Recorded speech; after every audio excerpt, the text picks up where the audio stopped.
กับข้าวแรงแม่นางน้อยๆนี่ก็สิอิ่มแล้วล่ะมื้อนี้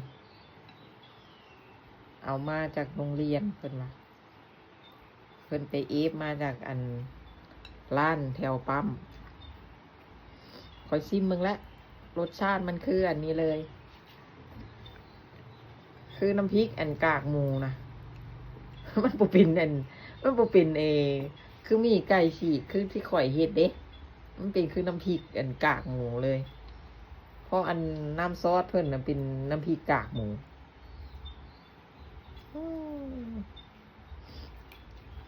เป็นตาไปเฮ็ดขายอยู่เด้อย่างน้อยลูกคอยนี่แหละกินก่อนผู้แรกไปเฮ็ดก๋วยเตี๋ยวแห้งซอสก๋วยเตี๋ยวแห้งบ่แม่นได้บ่แม่นซอสก๋วยเตี๋ยวแห้งได้คืออันนั้นน่ะมันเป็นซอสหมี่ไก่ฉีกนี่แหละกินบ่สนใจหยังเลยเอาบ้วยอย่างเดียว